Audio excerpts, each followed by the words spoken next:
Değerli konuklar, sayın katılımcılar, sayın hocalarım, sayın başkanım ve basınımızın değerli mensupları. 21. yüzyılda saray müzelerini değerlendirmek adlı Uluslararası Milli Saraylar Sempozyumu'nun 2. gününe hepiniz hoş geldiniz. Sempozyumumuzun 2. gününde oturum başkanımız kültür mirası ve bütünlük risk yönetimini konuşacak. Yıldız Teknik Üniversitesi Milli Saraylar Bilim Kurulu üyesi, oturum başkanı Profesör Doktor Zeynep Gül Ünal'ı sahneye davet ediyoruz.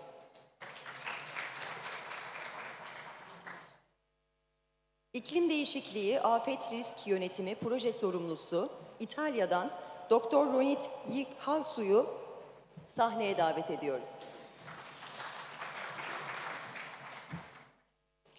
Kriz zamanlarında kültürel miras için ilk yardım program koordinatörü Aparna Tandon İkrum'u sahneye davet ediyoruz.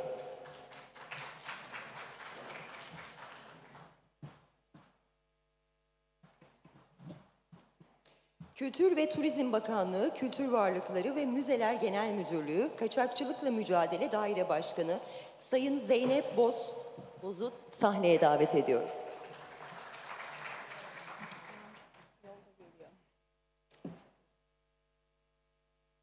Evet, konuşmacılarımız sahneye geldi. Şimdi sözü oturum başkanımız Profesör Doktor Zeynep Gül Ünal'a bırakıyoruz.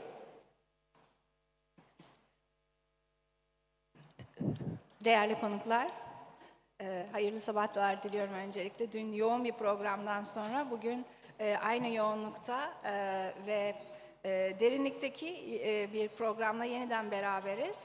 Bugün 21. yüzyılda saray müzelerini değerlendirmek başlıklı sempozyumumuzda kültür mirası ve bütünleşik risklerin yönetimi, özellikle hızlı gelişen risklerin yönetimini konuşuyor olacağız. Bu oturumda birbirinden değerli 3 konuğumuz var. Doktor Rohit Yikhyasu, bu konuda dünyada çalışan en önemli isimlerden biri ve çok eski bir dostumuz kendisi. İKROM'da proje yöneticisi, iklim değişikliği ve afet risklerinin yönetimi konusundaki projeleri yönetiyor. Gene sağımda ikinci çok önemli bir isim. Biz de kendisini afet risk yönetiminin divası olarak tanıyoruz. O da çok ünlü bir isim. Aparna Tandon, İKROM'dan. Onun da çalışma konusu kriz zamanlarında kültürel miras için ilk yardım programını koordine ediyor ve yaklaşık 10 yıldan uzun bir süredir dünyanın birçok bölgesinde çalışmalar yapmaya devam ediyor. Zeynep Boz'u gelince tanıtacağım. Sanırım içeri girdiğini tahmin ediyorum. Evet, şimdi sevgili Zeynep Boz giriş yaptı. Zeynep Boz, Kültür ve Turizm Bakanlığı, Kültür Varlıkları ve Müzeler Genel Müdürlüğü'nde Kaçakçılıkla Mücadele Daire Başkanı. Türkiye'ye gelen eserlerin, yasa dışı eser trafiğinin konusu olan eserlerin büyük bir çoğunluğunun ülkemizde tekrar dönüşünde, eve dönüşündeki mimar kendisi ve şu anda kendisinde. Hoş geldiniz Sayın Zeynep Hanım. Evet, biliyorsunuz kültür varlıklarıyla ilgili çok farklı alanlarda çalışmalar yapıyoruz. Onların korunması için, paylaşılması için. Fakat bunların arasında bir çalışma var ki afet risklerinin, özellikle hızlı gelişen afet risklerinin yönetimi bizim için büyük önem arz ediyor. Bunun sebebi de dünyada şu anda büyük bir iklim krizi var. Hani tartışırken var mı yok mu diye büyük bir iklim krizinin olduğunu gördük ve etkilerini çok fazla hissediyoruz. Diğer yandan yangınlar, depremler, çok yakınımızda şu anda devam eden çatışmalar, savaşlar, terör saldırıları ve bunların özellikle hedef alınarak yapılmış olması bizim artık çalışma alanımıza girmeye başladı. Covid-19'dan sonra ise özellikle malicious attacks dediğimiz, özellikle kültür varlıklarına, müzelere, müzelerin envanterlerine yönelmiş olan siber saldırılarda bizim radarımıza giren diğer tehlikeler arasında yer aldı. Tabii ki koruma her yönüyle bir bütünken biz bunu yavaş ve hızlı gelişen diye ayırmasak da hızlı gelişen risklerde tabii ki müdahale sürelerimizin kısalması bize çok önemli zamanlar kazandırıyor koruma açısından. Bugün konuklarımız bu konudaki sunumlarını gerçekleştirecekler. Ben ilk sunumunu yapmak üzere sevgili dostum Rohit Jigyasu'yu kürsüye davet etmek istiyorum.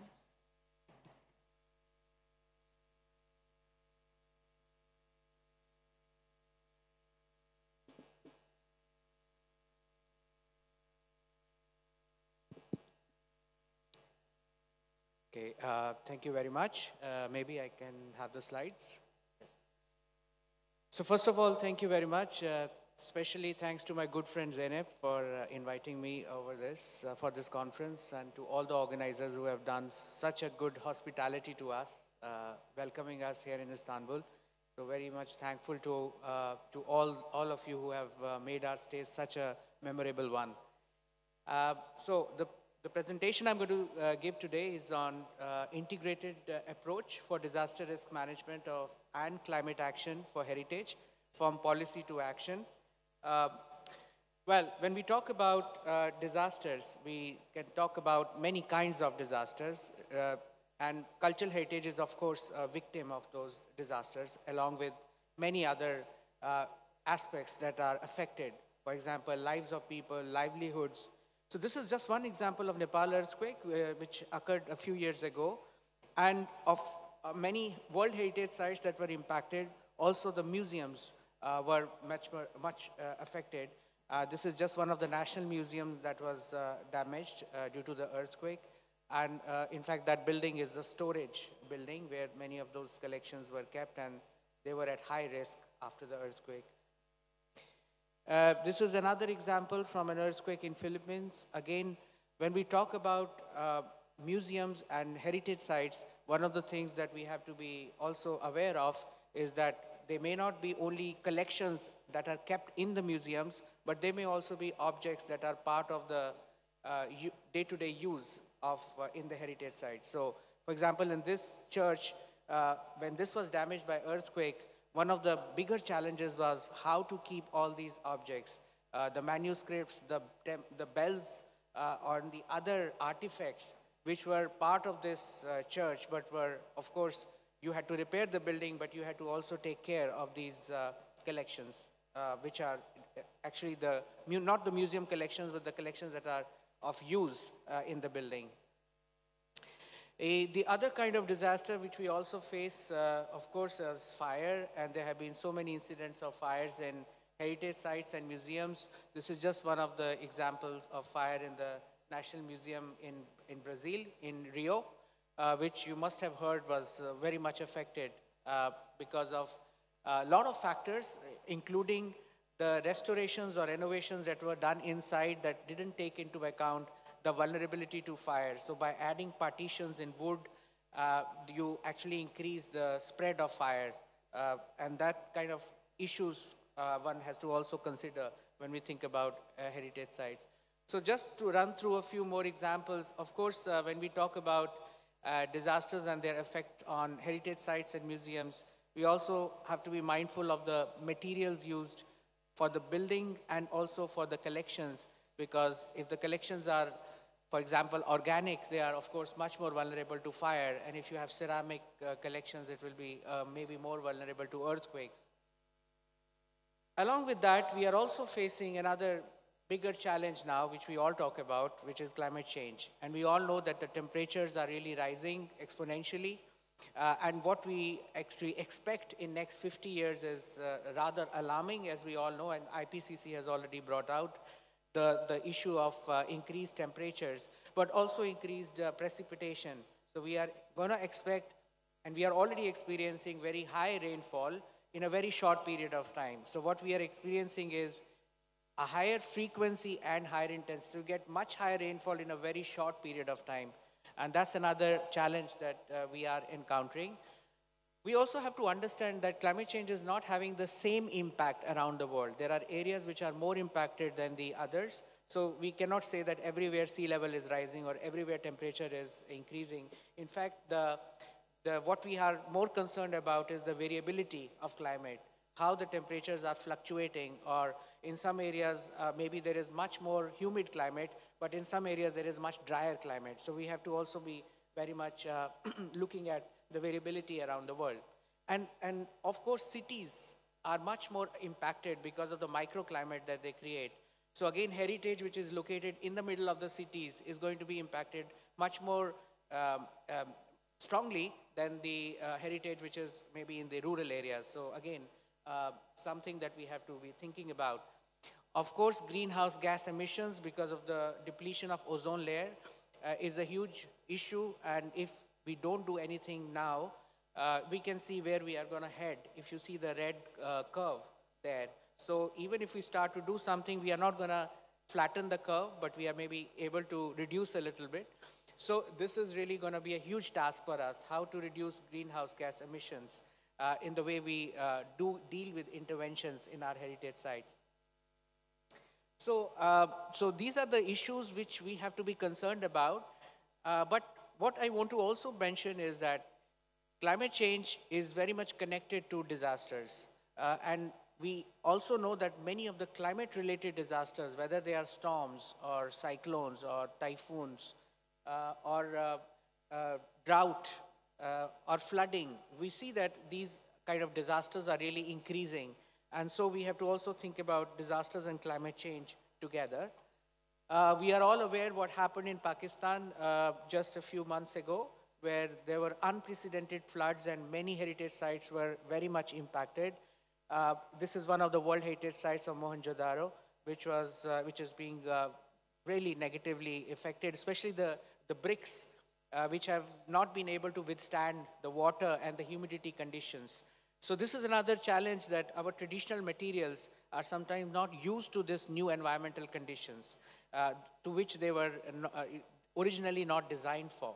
So that's the other kind of concern, including flooding, which is, of course, much more in cities or in urban areas.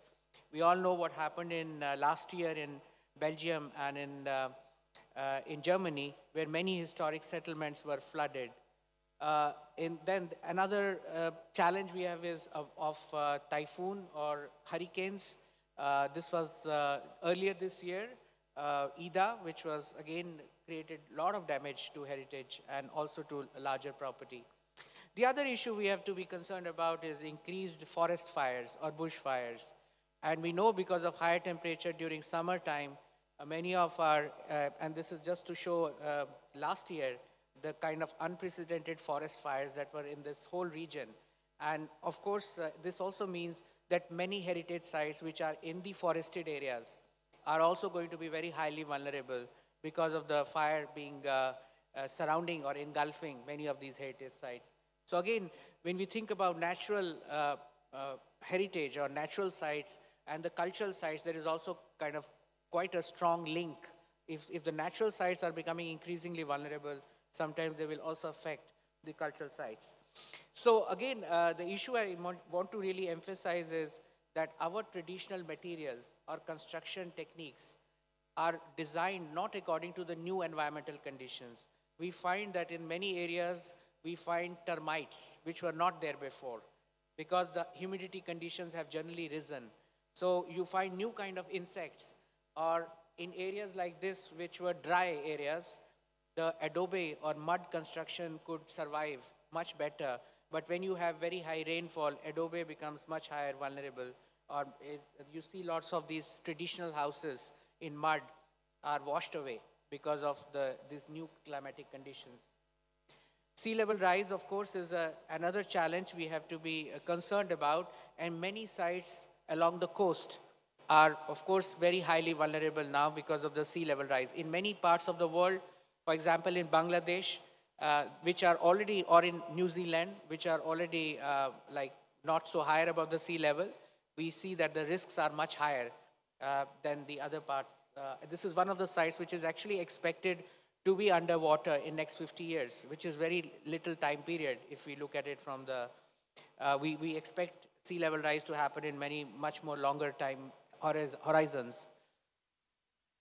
Issue that we have to also think about is this accelerated rate of deterioration or change. So, of course, deterioration was always there, but the increased rate of deterioration is something that we have to be thinking about, especially when we talk about conservation interventions, because many of our conservation interventions are not designed to arrest or to stop this increased rate of deterioration.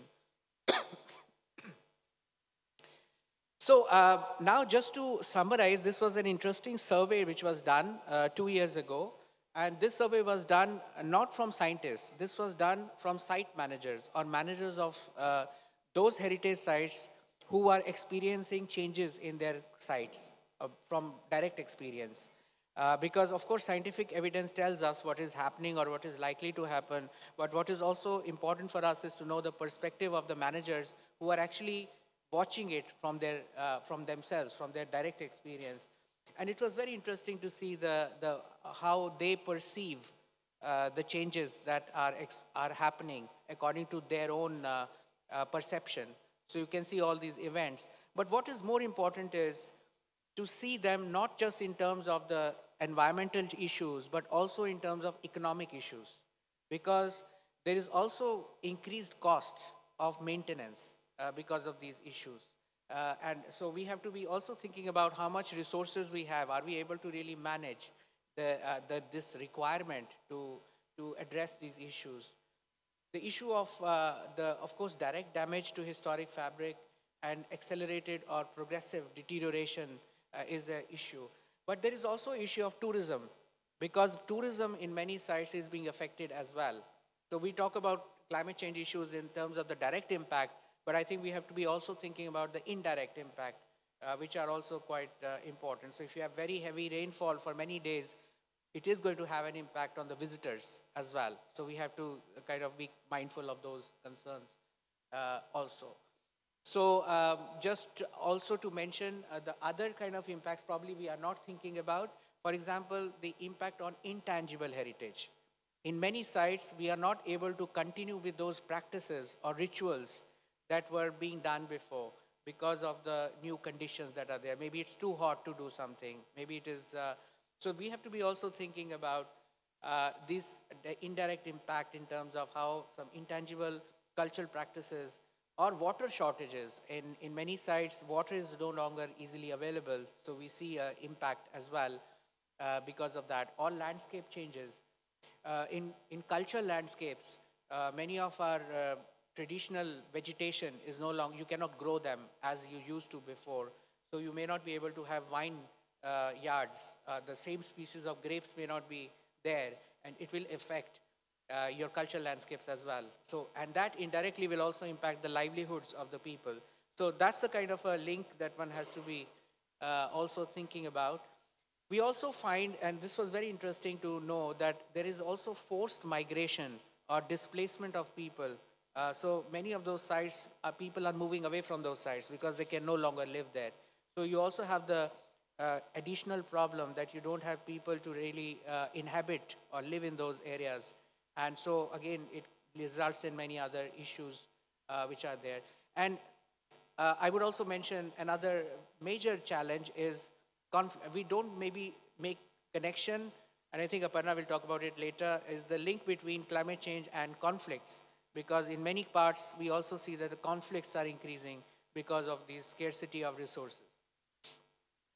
So just to summarize, this is what site managers really mentioned in that survey, and it was very interesting to see what they said. Of course, lack of financial and human resources is mentioned as one of the major challenges. But one of the challenges that I want to highlight here is the fact that heritage is not there in the policies for climate change and disaster management. So you may have heritage policies separately, but they don't feature in the larger national level climate and disaster management policies. And if there is no mention of heritage in the larger disaster management policy or climate change policy of the country, then we are not going to really make an effective change, because what you require is a more convergence of different policies, which are somehow for culture sector are sitting separate from these climate and disaster policies. So this is another issue which has been highlighted a lot. And of course, the third issue is of lack of capacities. because we have not enough skills with those who are managing the sites to really take care, to understand what are the risks and to be able to manage them. And I think that Aparna will talk about the different initiatives on capacity building in her presentation. So again, these were the three major challenges that were really brought out in this survey. The point that I want to highlight is the fact that we cannot see all these issues separately. If we think about sea level rise, or if you think about cyclones or fire or flooding, in what we find is that many of these different threats are coming together. They are overlapping or they are combining with each other. So we have to be much more aware of the fact that we cannot deal with sea level rise separately and flood mitigation separately. It has to be understood as a complex situation where many of these threats are combining together. Because this is the reality. The disasters actually are collaborating with each other more and more than before, and one has to kind of be really thinking in this way if we have to address our increasing risks to disasters. Okay, now I want to come back to the issue of COVID-19 because we all know about this 2 years that we have suffered, and we all know about this phenomena of something that we don't expect, which happens all of a sudden, but it kind of totally makes us unprepared because this is an unpredictable event. And what we also have to realize now, and I think this is an excellent experience for us, that we have to be not just relying on the data that we have, but also be prepared for things which may happen in a very unpredictable manner, like what we had before. Because our past is not going to tell us the future. It's not a linear kind of progression. We are in a very exponential way moving in a direction which is sometimes leading us to situations which we have not actually predicted or understood from the data that we had. What it essentially means is that we have to move, and I think that's something which is really important, and I suppose in the next presentation, Aparna will also talk about scenario-based thinking, because we cannot think about deduction anymore. We cannot rely on what past tells us from the data that we have. We have to move from deduction to prediction, which means we have to create different scenarios of worst-case scenarios that may happen and try to see how we can improve our conservation and management practices considering those unpredictable scenarios, for which we have to create, make a situation analysis before. So I just wanted to now move to climate risk assessment for historic structures. So if we think about what can we do really for this kind of issue that we are facing, I think one of the issues that we have to do is to move from the global level to the regional level and to the local level.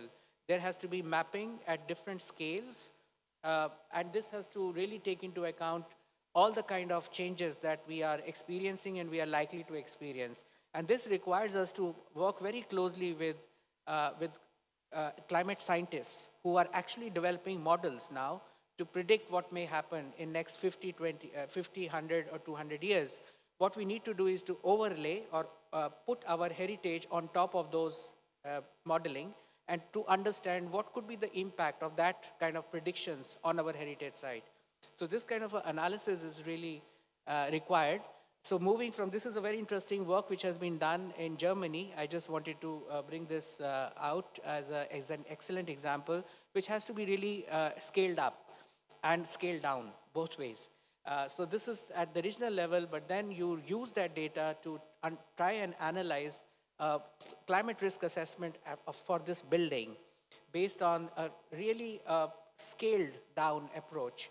So you move from the regional approach using the data which is available at the larger scale, coming down to the site level, to the building level, to individual galleries, and to objects or ornamentation. So all this is connected to each other, and we cannot just look at the smaller piece without looking at the whole. So this kind of an understanding at different scales is really important for us to move.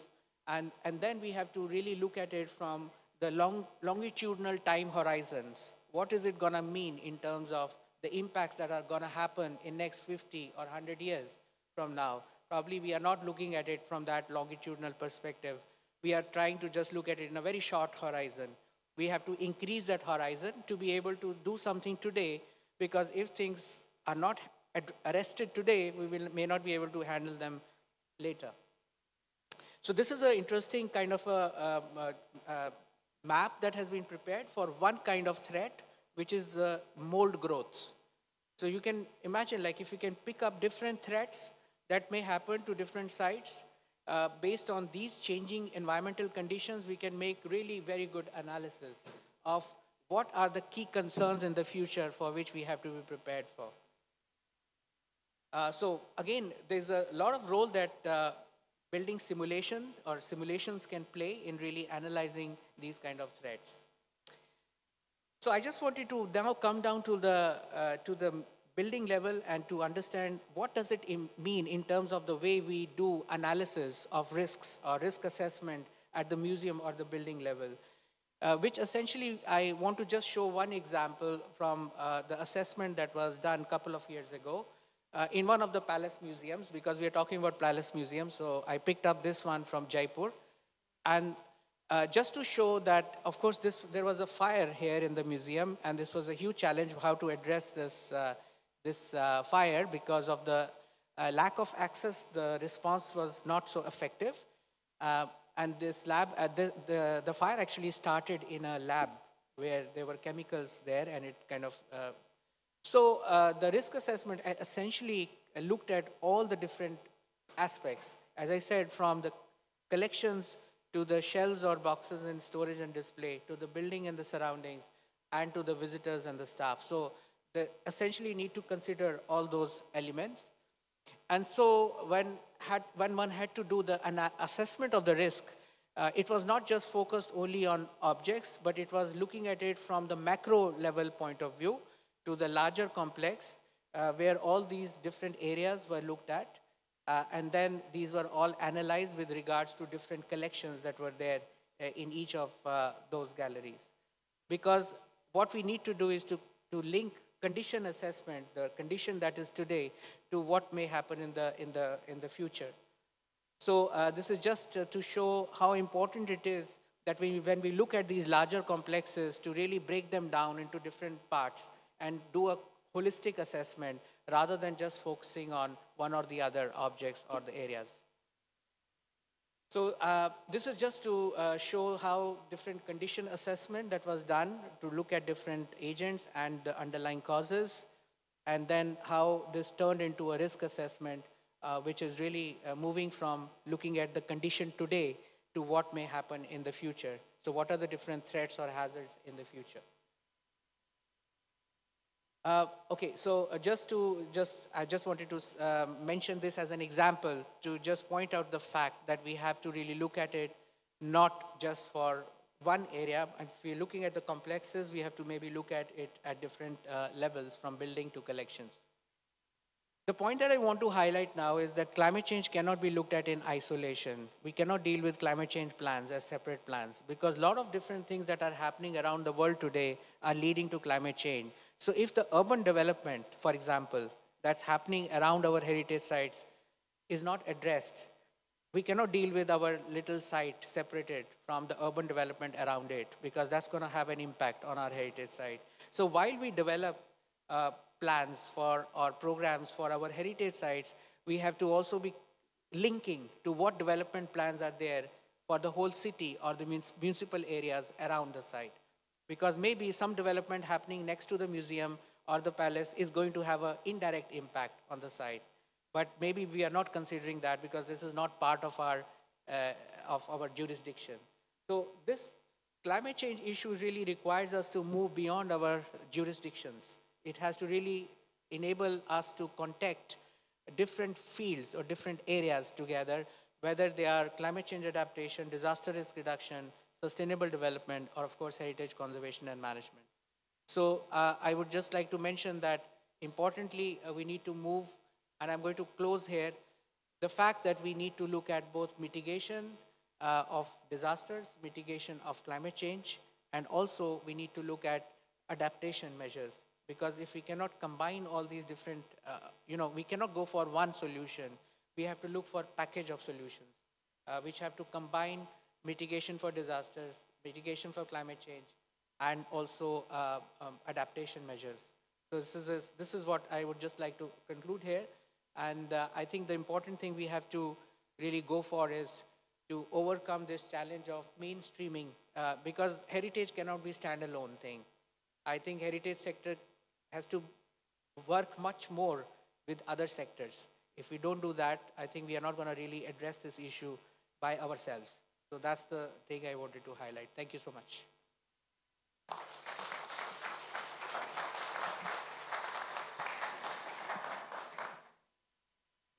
Doktor Jigyasu'ya konuşması için çok teşekkür ediyoruz. Bize küresel ölçekteki sorunlardan bir kesit gösterdi.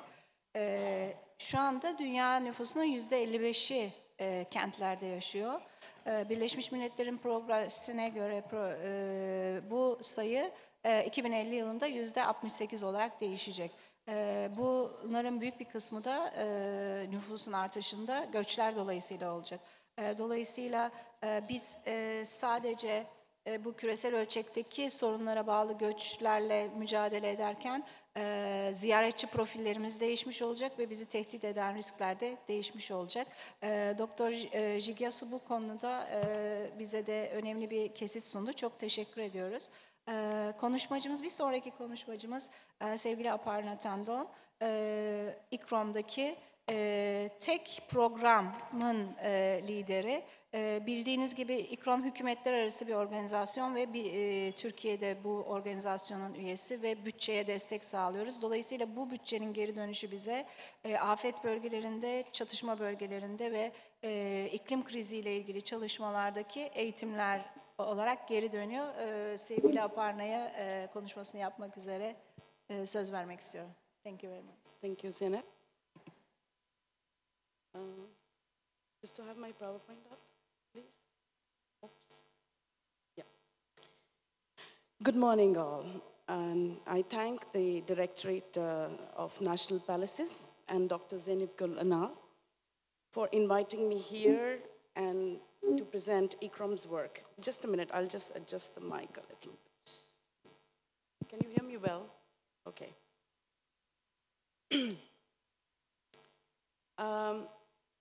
So I'm very happy to be here, and today I will speak about goes one step further than what Dr. Jigyasu said, and highlight some of İKROM's work in building capacities for managing risks for overlapping and cascading hazards, looking at climate crisis, disaster risk management, and conflict transformation. As highlighted by Dr. Jigyasu, climate change is indeed influencing both frequency and spatial extent of weather-related hydrometeorological events, leading to more flooding, intense heat, and prolonged droughts. An understanding of how this global phenomenon is impacting people and heritage locally is therefore crucial in reducing the risk of disasters and conflicts. I present you, you know, this is very familiar map for all of you. It's your city of Istanbul. So these are think hazard maps. And here you can see the flood risk. So flood risk from the water body that you have, the Strait of Bosphorus, is very high. Similarly, urban flood risk is also classified as very high. And urban flood risk, as you all know, is the capacity of a city infrastructure when there is heavy rainfall to absorb the water and disperse it. So urban flood risk is also very high, and the frequency with which the climate change will influence is once in every 10 years. And the hazard level may increase, as Rohit was pointing out in his presentation. Now let's look at this one. This is about risk of drought. So risk of drought for the city of Istanbul and water scarcity is even higher than the flood risk. And the frequency is once every 5 years, and so is the risk of wildfires. So climate impact, which will be there, is that there will be a likely increase in the frequency of fire weather for occurrence in this region. If you go through this kind of mapping, the risk modeling is also telling that right now there needs to be more improvement in understanding the climate as a stressor for Istanbul city. So all the heritage managers who are sitting here and attending this seminar or this symposium, they need to map their heritage sites on this risk, on the risk map, and try to understand what is the risk to their heritage sites. But that's not all.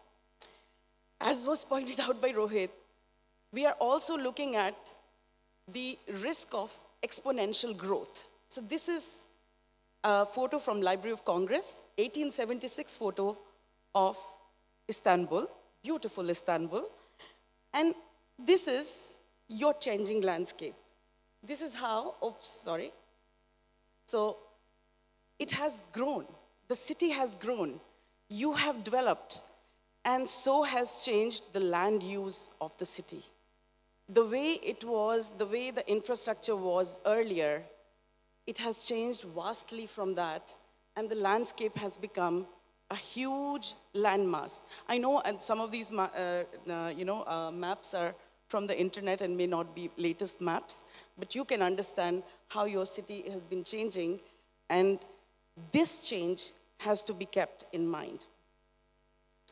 Similarly, we also keep on changing the use of our spaces. Now, this room today is an exhibition hall, but today it is also the venue for the symposium. And here on the picture, you can see, to extend the exhibition space, a museum had blocked the emergency exit. Now, if there is an event, a hazard event that happens during this time, when the exhibition is ongoing, there is no emergency exit for the museum. We keep on doing this, without any awareness that we are increasing risk. So in this room, I'm asking you, we have very huge vases sitting at the back. We have high intensity, high voltage equipment for filming us for this symposium. I know the organizers have taken into account the fire risk, but there is also, rain outside. Do you think there could be a chance of short circuiting? Have we thought about that? And this is how, on the other side, you can see a museum had to redraw its evacuation plan after it had to, there were some changes made in the floor plan. So they had to redraw in an exercise during when ICROM was conducting risk assessment in this museum in Estonia. So just to show you that we need to keep on updating our risk management plans according to the way our cities are changing, according to the way we use our buildings. And this is something that professionals need to know. So taking all these hazards into account and risk factors into account, what are the chances, I ask you, in Istanbul, of an extreme period followed by a wildfire, then a wet period due to intense rainfall leading to flash floods and landslides? Do you think something like this can happen here? Actually, it happened in Japan. We had a triple disaster where we all know a tsunami, an earthquake, tsunami, and a nuclear disaster followed by fires devastated the entire landscape. It also happened last year when there was an earthquake in Croatia and the entire city of Zagreb, historic city of Zagreb, was badly affected. And this is actually a shot from the museum because we were working with the museums there. And we had the COVID-19 pandemic. And the museum directors had historic buildings which were very much destroyed, and they needed to get back very soon because they had no alternative storages from where to where they could evacuate their collections to. This also can happen now in Ukraine. I and Dr. Gul and I were there in July. We saw museum storages like this.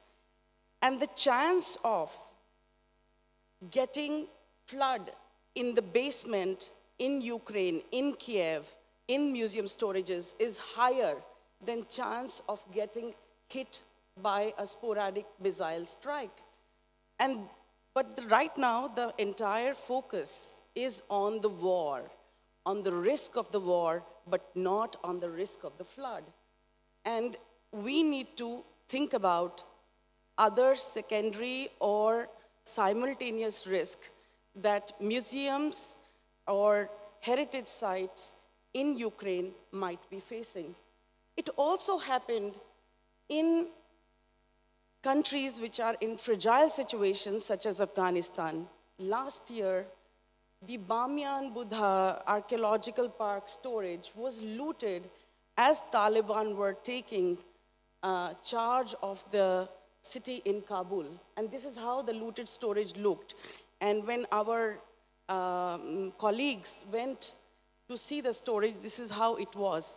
So you see, the point I'm trying to make is that risks are sometimes unexpected, but they are in the making. We think they are unexpected, but we are sometimes focused on the obvious risks. So for example, here in Istanbul, perhaps everybody is very aware of the earthquake risk, but what about other risks? So this is something that we have to think about. And that's why we need a multi-hazard and very context-specific, scenario-based approach to develop capacities for managing risks that overlap and also manage the risks of cascading hazard events for cultural heritage. So like not only risks that are coming together, but also risks that can lead to one and another. And for this, we also need to take into account, and we need to be very honest with ourselves, we need to take into account our own institutional vulnerabilities. What happens when a director is changing? Suddenly, an institution is without a leader.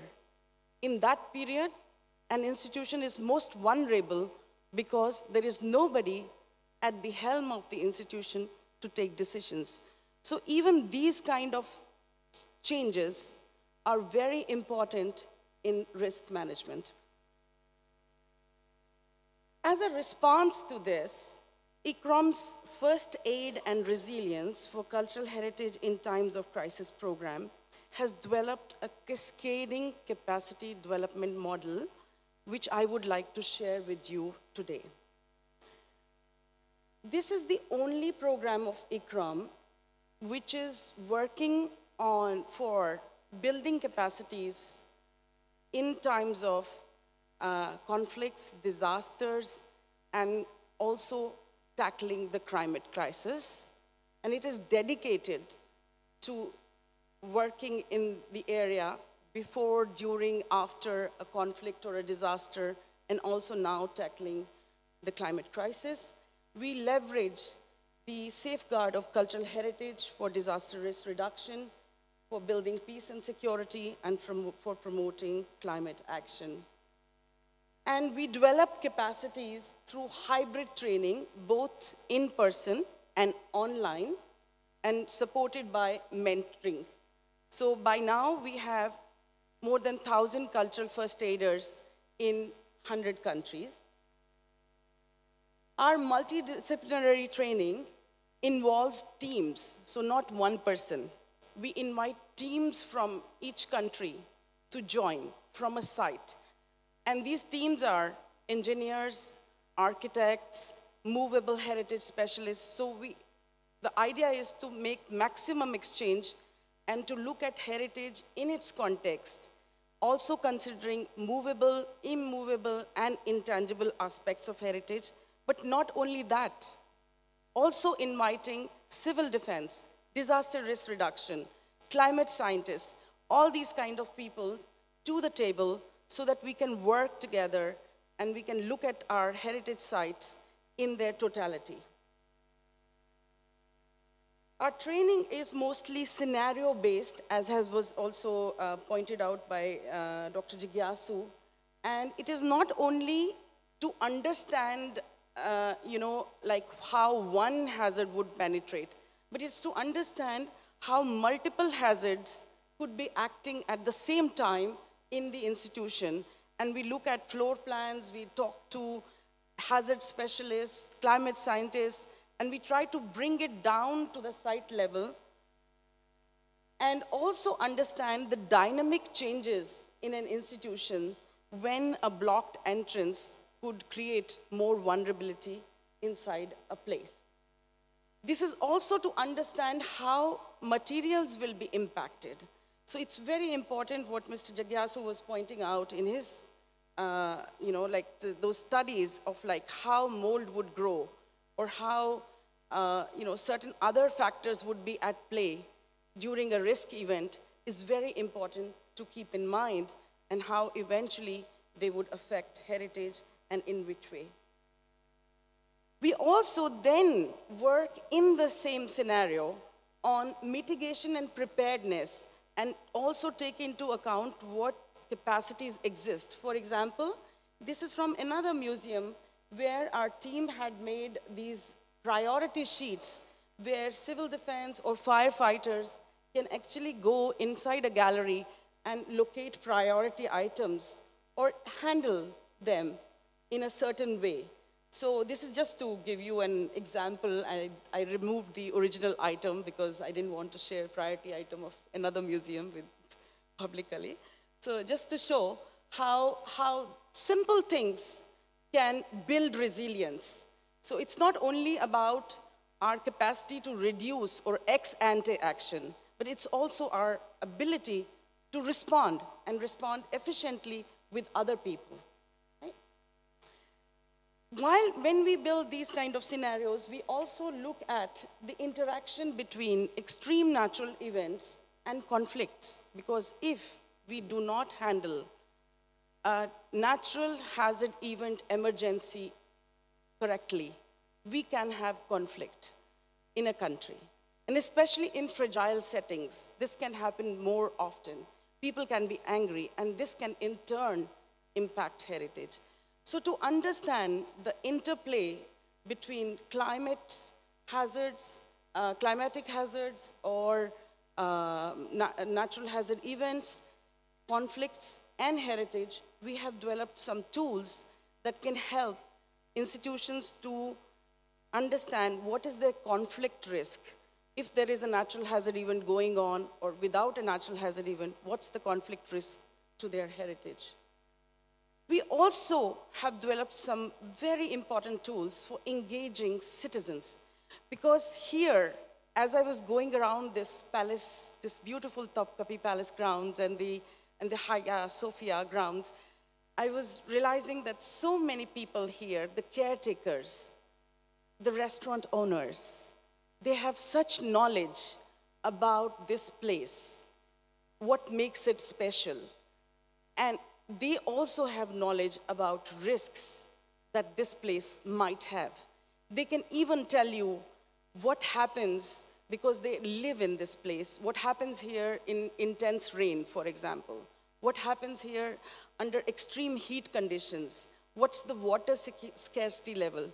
So engaging these people in gathering their risk perceptions and also using their insights in finding what people value as heritage is very important and can help us develop very useful risk management plans. In fact, we have a game, a participatory game called Insight, which we played last week in Florence, engaging young citizens, and the answers were surprising. They all, instead of asking for Duomo or for the cathedral in Florence, they all said that after COVID pandemic, Arno River in Florence was their heritage and that they wanted to protect this heritage.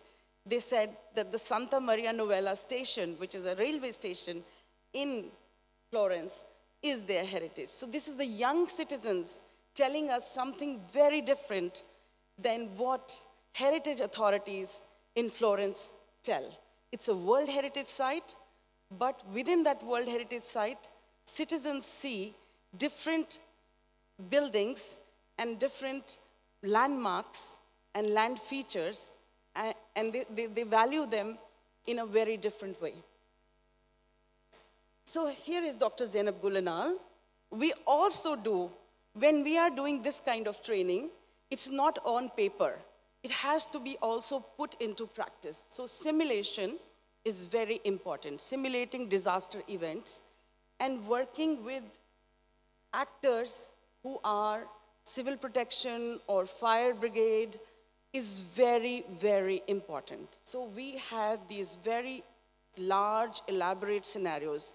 This kind of training does cost, but in the end, it proves to be more cost-effective because people know how to behave in a disaster once they have gone through this kind of a training. Oh. And now I want to show you how we do this online.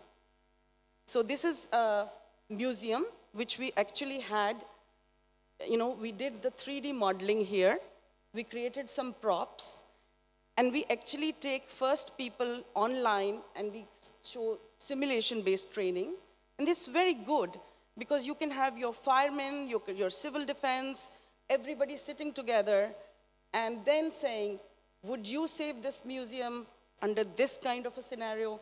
So just to see how we use. And yesterday, somebody was showing us how they are using 3D models. So I would say to all museums, save your 3D models, use them for disaster simulations. So you cannot, you see, you can kill 2 birds with 1 stone. Yeah. So this really helps people, engaging them in a simulation interface. And I'm sure this is happening elsewhere in the world as well, and many people are doing this. But just to show you how this kind of training really helps. So I guess you've seen enough of burning.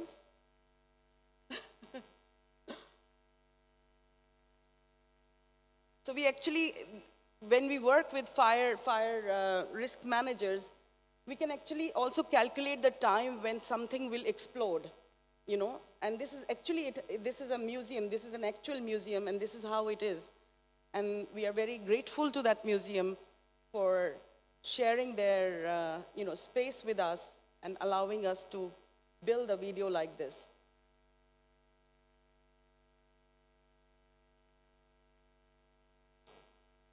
So, post-training. After doing this kind of intensive training, which is 3 to 4 weeks, so there is online learning, there is in-person learning. After that, we give seed grants, small grants to our participants for doing field projects to apply their knowledge. And right now, we have 60 field projects going on in 35 different countries. And I just want to highlight this person from Estonia, Linda Lenovo, who is actually mainstreaming, after the training, cultural heritage protection in the wider Estonian disaster risk management system. And she has built an entire team with her. There's Jasna and Marine Buble. They came together. He's the fire chief of Trogir, the historic city, and Jasna, who is the head of the World Heritage City of Trogir. And they have developed plan for their entire city. It's a multi-hazard plan, and now they are looking at climate risks and as well as, first they were looking at reducing risk to fire risk in this historic city. And we have another change maker in South Sudan who's looking at peace building through intangible heritage by protecting traditional dances and documenting them. You can get more such stories in these publications called Story of Change. And there are also some tools and publications which are available in Turkish, for which we are very grateful for our collaboration. with our different organizations in Turkey. Especially, it's an emotional moment for me because I would like to remember Dr. Cevdet Erdar, who was also our Director General of ICROM. And so Turkey remains a strong ally of ICROM in spreading this knowledge wide and far. And I invite all of you, and especially the Directorate of National Palaces, to join ICROM in developing maybe a national course like this for museums here and archives and sites, which is dealing both with climate risks as well as disaster risks. Thank you so much for your attention.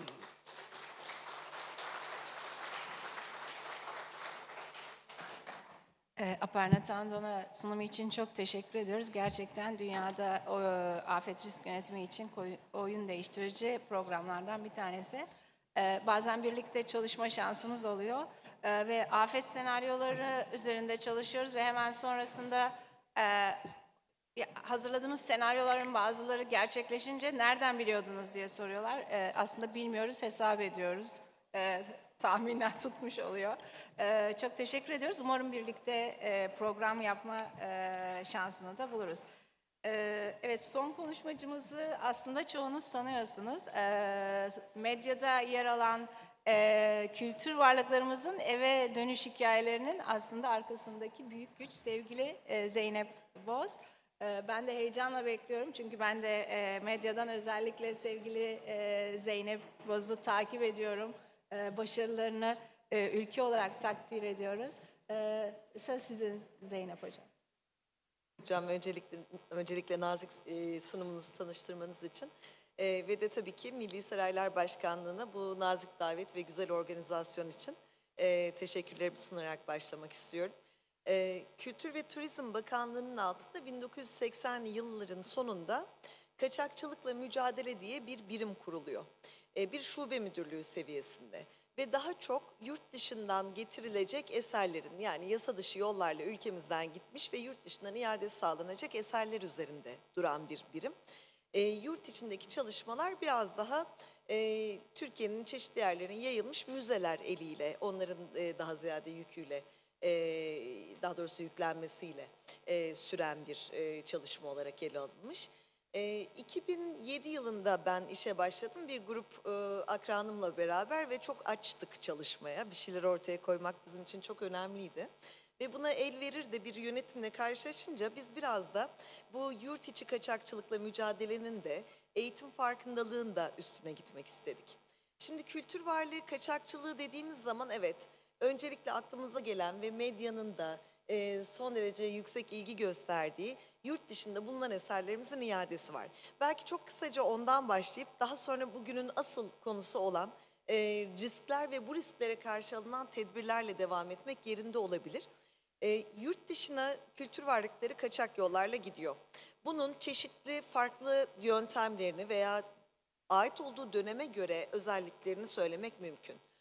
Örneğin Osmanlı İmparatorluğu'nun son dönemlerinde kimi izinler veya bazen hani bu ifade mazur görün lütfen, uydurulmuş izinler, kılıfına uydurulmuş ayarlamalarla götürülen kültür varlıklarımız olduğu gibi özellikle 1906 yılında yürürlüğe giren Osmanlı döneminde ve ülkemizde de Türkiye Cumhuriyeti Devleti'nde de 1973 yılına kadar yürürlükte kalan ve daha sonra da yine aynı ruha uygun bir kanunla yenilenen 1906 nizamnamesinden itibaren kültür varlıkları koşulsuz, şartsız, istisnasız devlet malı oluyor. Aslına bakarsanız nizamnamelerin tarihi çok daha önceye gidiyor. 1869, 1874, 1884'te görüyoruz uygulamaları. Lakin bazı istisnalardan bahsetmek mümkün olduğu ve bunlar Türkiye Cumhuriyeti Devleti'nde yürütülmemiş kanunları olduğu için biz özellikle argümanlarımızı 1906 nizamnamesine dayandırıyoruz. Ve buna göre de kültür varlıkları devlet malı, yurt dışına çıkarılması yasak. Kaçak yolla bulunması, kültür varlığı aramak için kazı yapmak yasak. Bir eseri bulup bulduğunu otoritelere haber vermemek yasak. Bunların hepsi yaptırıma bağlanmış ve kültür varlıkları üzerinde devletin ne kadar önem verdiğini, ki Osmanlı'nın en kolay yılları olduğunu iddia edemeyiz. Ve bu yıllarda dahi kültür varlıklarının yönetimin ne kadar gündeminde olduğunu anlamak için çok önemli düzenlemeler. Ve bugün hala bu düzenlemelerle yurt dışından iadesini sağladığımız eserler var. Ve dediğim gibi güncel kanunumuzun da ruhunu özellikle 1906 nizamnamesinde aramak mümkün, yansımasını görmek mümkün. Yurt dışından eserlerimizi getirirken kullandığımız yöntemler, başta diplomatik yöntemleri tercih ediyoruz. Bunun dışında diplomatik yöntem nedir? İşte bir müzenin elindeyse bu eser, kültürel alanda işbirliği yapmak, ortak sergiler gerçekleştirmek veya uzman değişimi yapmak gibi kültür alanının böyle daha işbirliği yapmaya elverir kanallarını kullanarak eserlerin iadesini sağlamak gibi bir yöntem var. Bir diğeri, müzayedelerde eserler görebiliyorsunuz mesela yurt dışındaki müzayedelerde. Bunların ülkemizden yasal olarak gitmiş olmasının herhangi bir yolu yok. Ancak sırf bu açıklama maalesef yeterli olmuyor ve kriminolojik veri ortaya koymak gerekiyor. Bu noktada aslında burada riskler ve tedbirler hususuyla şöyle bir bağlantı yapabiliriz. Bir eseri, müzelerimizde bulunan bir eseri envantersiz tutmak, müze depolarımızda bulunan eserlerin envanterini, yerini, tam olarak nerede durduğunu bilmemek, risk yönetimi durumlarında da büyük sorun yarattığı gibi, hırsızlığı da bir risk olarak ele aldığımızda bu konuda da en büyük riski yaratıyor. Bu sebeple biz yurt dışında bir müzayedede bir eser gördüğümüzde eğer elimizde bununla ilgili bir belge varsa bu belgenin tabii en konvansiyonel olarak ilk akla geleni bir envanter kaydı. Bu en önemli argüman oluyor iadesini sağlamakta. Eğer bundan yararlanamıyorsak bir kaçak kazı yoluyla gitmiş bir eser olduğunu düşünelim. Envantere hiç girmemiş olduğunu düşünelim. Bu durumda da en azından hangi bölgeden olduğunu biliyor ve o bölgedeki yasa dışı aktiviteleri, o bölgedeki riskleri evvelden tespit etmiş isek, o halde yine buranın bir kaçakçılık olayına maruz kaldığını, örneğin bir antik kentin ilk kez ne zaman ortaya çıkarıldığıyla o eserin ilk kez piyasada ne zaman belirdiğini gösteren belgelerle bu eserlerin iadesini sağlamak mümkün olabiliyor. Ancak şunu söylemek isterim, biz her ne kadar büyük gurur ve kıvanç duyuyorsak hem etik anlamda uluslararası hem de milli anlamda manen çok mutlu oluyorsak da bu eserlerin gelmesi için kültür varlığı iadesinde başarı, bu birçok ülkede böyledir, talep oranında %2'den yüksek, 3'ten yüksek değildir. Eğer siz %2-3 talebinize olumlu dönüş alabiliyorsanız ve eserlerinizi iade alabiliyorsanız gerçekten başarılı bir ülkesinizdir bu anlamda. Şimdi birazcık daha bugünün anlamına yönelik bölümüne geçmek istiyorum konuşmamın müsaadelerinizle. Risk tespiti ve tedbirler kaçakçılıkla ilgili. Şimdi ben böyle bir şansım oldu. 3 yıl kadar 2014-2017 yıllar arasında UNESCO'da görev yaptım. UNESCO'nun kültür varlığı kaçakçılığıyla mücadeleyle ilişkili biriminde. Ve pek çok uluslararası toplantıya katılma durumunda kaldım. Gördüğüm tüm toplantılarda muhakkak bir tartışma vardı. Çünkü bizim çalıştığımız alan biraz böyle çelişkilerin olduğu bir alan. Bir elinde bulunduran, bir de o elinde bulundurandan geri isteyenin olduğu bir alan. Ve tabii ki burada tartışmanın kaçınılmaz olduğunu tahmin edebilirsiniz. Şimdi bu tartışmalarda herkes birbirine söyleyeceği her şeyi söyledikten sonra tek bir noktada buluşulduğunu fark ettik. Ve bu buluşulan nokta eğitim ve farkındalık çalışmalarının, toplumu bilinçlendirmenin ne kadar önemli olduğuydu. Yani kaçakçılık suçundan zarar gören ülke de bunu söylüyordu. O kaçakçılık yoluyla eserin ulaştığı ülkenin temsilcisi de aynı fikirdeydi. Bunun üzerine biz bakanlıkta kültür varlığı kaçakçılığı alanındaki çalışmalarımızı yoğunlaştırmaya, yani önleyici tedbirleri yoğunlaştırmaya karar verdiğimiz zaman bizim açımızdan kaçınılmaz olan ve tabii ki ilk aklımıza gelen eğitim ve farkındalık konularına yoğunlaşmaktı. Türkiye'de şöyle bir şeyden bahsedebiliriz. Çok fazla medeniyetin katman katman biriktiği bir arkeolojik veri veriyor Türkiye. Bunun üzerinde tabii çok çeşitli tartışmalar var. Bu detayına girmek maksadıyla söylemiyorum. Sadece bir fikir vermesi için. 41 tane medeniyetten bahsedilir Anadolu topraklarında. Belki bunu daha da arttırabiliriz. Şimdi 41 tane medeniyetten bahsediyorsak ve bunların hepsinin de bugün bu ülkede yaşayan bizlerin, bu ülkeyi oluşturan bizlerin doğrudan ataları olmaması, aynı dili, dini, ırkı paylaşmıyor olmak, bazen bu kültür varlıklarını halkımızın sahiplenmesinde birazcık daha beklenenin altında bir sonuçla karşılaşmamıza sebep olabiliyor. Bu yüzden biz işe eğitim ve farkındalık birimimizde şöyle başladık. Kültür varlıkları bizlerin zaman komşuları. Yani bunların bizim doğrudan atalarımıza ait olmasıyla olmaması arasında bizim ülkemizin bilimsel yükselişi, uluslararası bu anlamdaki yeri ve sağlayacağı konumu arasında çok olumlu, çok doğru bir ilişki olduğunu anlatmaya çalışıyoruz. İKROM'un çok doğrudan halka yönelik, kişilere yönelik, uzmanlara yönelik somut çalışmaları bizi açıkçası her zaman etkilemişti. Ve biz de bunlardan birazcık ilham alarak köy konuşmalarına başladık. Artık kaçak kızların yoğun olduğu yerlere gidiyoruz. Beyler genelde kahvelerde bizimle bir araya geliyor. Hanımlar uygun bir alanda ve çocuklarımızla okullarda bir araya gelerek bir anlatıyoruz diyoruz. Yani evet bir kaçak kazıyı yapma, kültür varlıklarını koru. Biz hep bunu diye gelmişiz ama nedenini pek anlatmamışız galiba. Biz artık nedenini biraz daha iyi anlatmaya çalışıyoruz. Bunu neden koru? Bu neden senin için önemli? Doktor Rohit sunumunda sürdürülebilir kalkınmadan bahsetti mesela. Ekonominin kötüye gitmesiyle risklerin, kültür varlıklarının korunmasına ilişkin risklerin ne kadar arttığını söyledi. Bu bizim için de tamamen geçerli bir durum.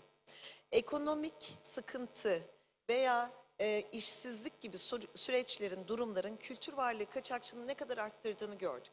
Ancak buna cevabın da yerelde, hani bu köy buluşmalarından bahsettik ya, buna cevabın da yerelde yine sürdürülebilir kalkınma yöntemleriyle mümkün olduğunu insanlara anlatmaya çalışıyoruz. Ve bunun için bir takım finansal olanaklar oluşturmak, en azından yatırımcıyla girişimciyi buluşturmak gibi de bir arabuluculuk çalışması yapıyoruz. Bununla beraber tabii ki bazen de şunu duymak çok mümkün oluyor. Bu kaçak kazıcılık, definecilik işi maalesef bu toprakların biraz folklorunda var. Bunu aynı şekilde Balkanlarda da çok görüyoruz. Karadeniz ülkelerinde de çok görüyoruz.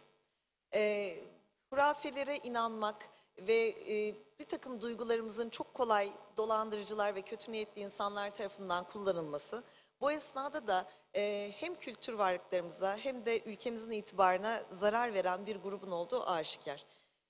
Lakin bu insanlar için artık çok geç olduğunu ve çocuklara yönelmemiz gerektiğini söylüyor pedagoglar. Biz her grup için bir şeyler yapmaya çalışıyoruz ama tabii çocuklar bizim için de çok özel. Bu anlamda bu arada bahsettiğim eğitim ve farkındalık birimi sadece kültür varlığı kaçakçılığı merkezli materyaller üretiyor ve projeler düzenliyor. Bundan aklınıza müzelerde çocuklarımız için organize edilen geziler veya eğitim olayları gelmesin. Biz burada bir suça karşı farkındalık oluşturmak ve toplumu bu suçtan uzak tutmak gayesi gidiyoruz. Şimdi çocuklar için dedik. Biri arkeolog mu dedi diye bir kitap çıkarttı bakanlığımız ve burada Defne diye bir küçük karakterimiz var. Arkeolojiye meraklı bir arkadaşımız. Bir arkeoloji kampına gidiyor ve bu arkeoloji kampında bir kaçakçılık olayıyla şahit oluyor, karşılaşıyor. Tabii bunları çocuklara çok dikkatli anlatmak gerekiyor. Korkutmamak, ürkütmemek veya gereksiz macera duyguları empoze etmemek de son derece önemli. Burada da güvencimiz tabii ki pedagoglarımız ve öğretmenlerimizle yakın çalışıyor olmak. Ve Defne'nin bu kültür varlığı kaçakçılığı olayına karşı o kampa gelen diğer arkadaşlarıyla bu konuyu anlamlandıramaması, kendi aralarında konuşurken yani bir insanın kendi kültürel mirasına bunu niye yapacağı sorusuna bir türlü mantıklı bir cevap bulamaması aslında hepimiz için en güzel cevap. Bunun dışında malumunuz Türkiye için oldukça önemli bir somut olmayan kültürel miras öğemiz var. UNESCO'nun yine somut olmayan kültürel miras listesinde yer alan Karagöz Hacivat. Biz istedik ki biraz somut kültürel mirasımızı korur ve bunun silinmesini engellemeye gayret ederken somut olmayan kültürel mirasa da bir göz kırpalım. Ve Hacivat Karagöz Yüzsüz Deli Hırsız diye yine çocuklarımıza özel bir oyun hazırladık. Aynı şekilde bunun çekimleri YouTube'da ücretsiz olarak açık ve izleyebilirsiniz. Buradan erişim mümkün. Milli Eğitim Bakanlığı kanalıyla da tüm okullarda yayıldı. Aynı şekilde müzelerimizde de bunların gösterimi çocuklarımız için yaptığımız organizasyonlarda sağlanıyor. Bir de şunu fark ettik biz. Kültür varlıklarına ilişkin bilgiler çok çeşitli internet ortamlarında, web sitelerinde mümkün. Hatta bunun için yaratılmış özel sosyal medya hesapları da var. Ancak bakanlık olarak çocuklara bir platform sağlamadığımızı, eğiticilere bir platform sağlamadığımızı fark ettik. Ve de Kültür Çocuk diye bir web sitesi yakında hayata geçecek. Birkaç günü kaldığını zannediyorum. Burada sınıf içi uygulamalardan tutun da sözlük bilgileri veya kültür varlığı kaçakçılığının engellenmesine yönelik böyle mesajlar taşıyan animasyonlar, spotlar bulunuyor. Bunların da öğretmenlerin bu konuyu sınıflarda daha kolay işleyebilmelerine el verecek materyali kendilerine sağlayabilmek için oluşturulduğunu sizlerle paylaşmak isterim. Bunun gibi daha pek çok proje var ve devam edecek. Bizim için risk, bilinçsizlik, bu noktada konuya bağlamak gerekirse ve buradaki tedbir de bu bilinci arttırmak. Bunun için her yaş grubu ve platforma göre ayrı tasarlanmış projeleri ele almaya gayret ediyoruz. Ve evet, her zaman kağıt üstünde bırakılan işler değil de aynen daha önceki sunucularımızın da anlattığı üzere somut işler yaparak bu yola devam ediyoruz. Bununla beraber yurt içi çalışmalarımızda tabii ki yüzdeler, istatistikler bizim için çok önemli. Türkiye'nin neresi daha çok bu riske maruz kalıyor? Daha çok sit alanlarında mı görüyoruz? Halihazırda öğren yeri olarak düzenlenmiş, öğren yeri olarak düzenlenmişten kastım artık ekseriyetle kamulaştırması yapılmış, etrafı çitlerle çevrilebilmiş, kamera gibi, güvenlik görevlisi gibi fiziki ve konvansiyonel güvenlik tedbirlerinin alınmış olduğu ortamlarda mı daha çok görüyoruz? Müzelerimizde mi daha çok görüyoruz kaçakçılık riskini? Yoksa sit alanı olmayan ve sit potansiyeli taşımayan alanlarda mı daha çok görüyoruz? Şu an için bu yaptığımız analizler sonucunda elde ettiğimiz veriler bize kaçak kazı olayının daha çok sit alanlarına yakın ancak sit alanlarının içinde olmayan yerlerde yoğun olduğunu, koruma önlemlerinin daha düşük seviyede olduğu, bir nevi gözden uzak kalan, ulaşım yönüyle zor olan yerlerde kaldığını görüyoruz. Ve dolandırıcılık yoluyla ulaşılan vatandaşın bu tür alanlarda yapılan yasal olmayan aktivitelere daha çok dahil olduğunu görüyoruz. Şunu da sözlerime eklemek isterim ki kültür varlığı kaçakçılığı sadece sit alanlarında veya öğren yerlerinde yapılan kaçak kazıları kapsamaz. Kanunumuz oldukça geniş ve koruyucu bir ruhla yazılmıştır. Bu anlamda bir yerin sit alanı olup olmadığına bakılmaksızın kültür varlığı bulmak amacıyla yapılan her türlü kazı ve araştırma suçtur. Zira Türkiye o kadar büyük bir kültürel mirasa ve o kadar katmanlı bir kültürel mirasa sahiptir ki her ne kadar tespit çalışmaları çok yoğun olarak sürse de daha bugün hala Türkiye'deki bütün arkeolojik alanların tespit edilmiş olduğu iddiasında bulunamayız. Bu yüzden bütün alanlardaki bu yasa dışı eylemleri durdurmak bizim için önemli. Ama tabii ki risk altında gördüğümüz yerlerde güvenlik önlemini arttırmamız gerekiyorsa da fiziki koşullarla buna gayret ediyoruz ve yapmaya çalışıyoruz. Tabii günün sonunda olanak noktasına da dönüyor, bütçe noktasına da dönüyor. Bu realiteleri de, bu gerçekleri de kabul ederek bir takım planlamalar yapmamız gerekiyor. İşte bu noktada da her şeyi devletin güç erdiremeyebileceği gibi bir şey düşünürsek o zaman yereldeki insanların bize katkısı, desteği daha da anlamlı bir hal alıyor. Bu anlamda süregelen çabanın 18. yüzyılın, özür dilerim, 19. yüzyılın sonundan beri kesintisiz sürdüğünü söyleyebilirim. Karşılaştığımız en büyük riskin her zaman bilinçsizlik ve bilinçsizliğin yanı sıra çok uzun yıllar bu suçun önemsiz bir suç olarak görülmesi olduğunu söyleyebiliriz. Son yıllarda bu aştığımız bir durum ama şunu hatırlamak gerekir. Kültür varlığı, kaçakçılığı dediğimiz konu uluslararası zemine, uluslararası alana iade talepleri yoluyla girmiştir. Bunu Milletler Cemiyeti arşiv belgelerinden bile görebilirsiniz. Veya ondan önce savaşlar sonunda ülkeler arasında yapılan ikili anlaşmalarda bile Westfalia Anlaşması'na kadar götürebilirsiniz. Savaş sırasında götürdüğünü geri almak için yaptığı anlaşma maddeleri söz konusu buralarda. Yani demek istediğim uluslararası alan bunu iade ile biliyor. Peki 19. yüzyılda iade dediğimiz konu neydi? 18. yüzyılın sonunda 19. yüzyılın başında şuydu ya da 20. yüzyılın başında. Kendini daha köklü göstermek, dünya üzerindeki varlığını veya işgal ettiği topraklardaki varlığını meşru kılmak için daha ziyade batı tarafından doğuya doğru gelen bilim insanlarının veya kendini kimi zaman arkeolog olarak addeden kişilerin yaptığı kazılar sonucunda götürdükleri eserler aslında. Ve bunların iadesiyle, bu iade çabalarıyla, talepleriyle bu işler, bu kanunlar ortaya çıkmaya başlıyor. Bunların neleri götürdüğü fark edilince. Bu noktada da hep beyaz yakalı suç olarak görülüyor. Ancak artık bu suç, beyaz yakalı suçu veya önemsiz bir suç olmaktan çok uzun yıllardır çok uzakta. Artık bilimsel çevreler belli etik zeminlerde, belli hukuki zeminlerde buluşalı zaten çok oldu. Artık buradaki sorun yereldeki insanın kendi elinin altında bulunan kültür varlığını şahsi malı olarak değil, para kazanabileceği bir şey olarak görmekten çıkıp onu sürekli gelişmenin ve ülkesinin bilimsel gelişiminin bir parçası olarak görmesiyle ancak bir şeyleri korumanın mümkün olduğunu anlamalıyız. Bu durumda daha fazla insanın bu suça girmesi de bu suçun yaygınlığını arttırır. Yaygınlığı artınca organize olur. Organize olunca da bir suç basit bir suç olmaktan çıkar. Bu sebeple benim sizlerle paylaşabileceğim en temel risk bir bilinçsizlik, iki belgelemelerin eksik olması, üçüncüsü de bu suçun önemsiz bir suç olarak görülüp biraz azımsanması.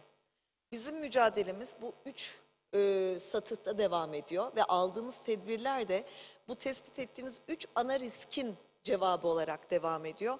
Ve bunu mümkün olduğunca çeşitli ve interdisipliner bir şekilde yapmaya çalışıyoruz. Çok teşekkür ediyorum hocam.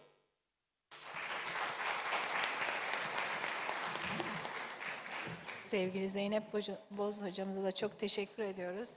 Bize özellikle kaçakçılıkla mücadelede eğitimin rolünü çok güzel anlattınız. Ben özellikle takip ediyorum zaten çocuklarla ilgili çalışmalarınızı.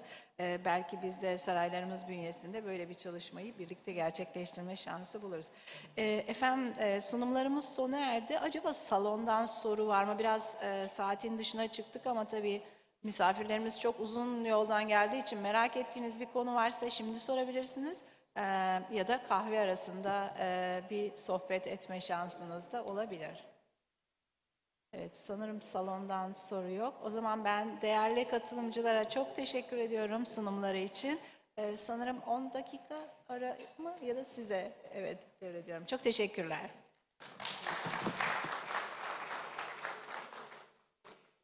Değerli konuklarımız, 1. sempozyumumuzun oturumu gerçekleşti.